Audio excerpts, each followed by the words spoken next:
అందరూ అంటుంటారు ఎన్నో సంవత్సరాలు తపస్సు చేసిన వారిలో కొందరికో నీ దర్శన భాగ్యం లభిస్తుందని. కానీ నా విషయంలో నువ్వు గత కొన్ని జన్మలుగా నన్ను ఆరాధిస్తున్నావు. ఈ జన్మలో మరోసారి శ్రద్ధాభక్తులతో నిన్ను నీవు సమర్పించుకున్నావు. నీవు నన్ను ప్రసన్నం చేసుకున్నావు.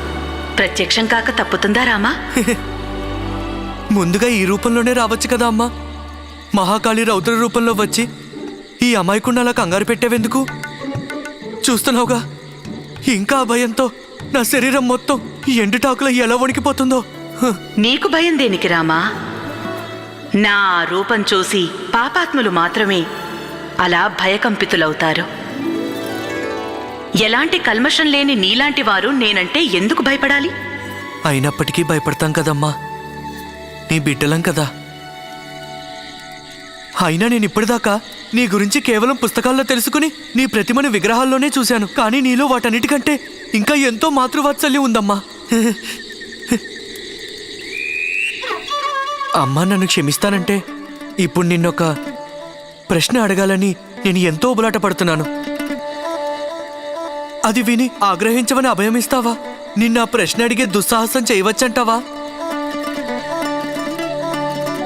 అడుగు రామా, ఏమిటి నువ్వు అడగాలనుకుంటున్నది?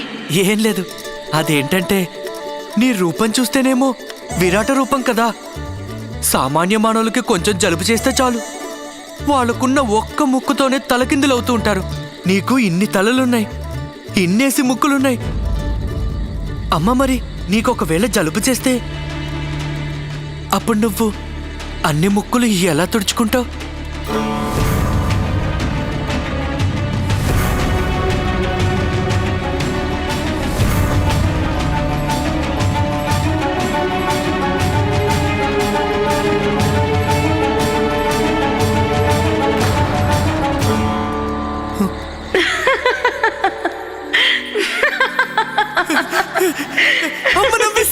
అమ్మ నవ్వేసింది.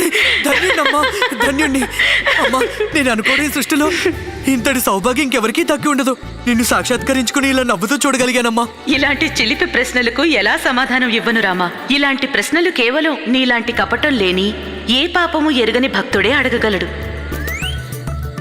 అయినా అలాంటి ఇబ్బంది గురించి నేనెప్పుడూ ఆలోచించలేదు.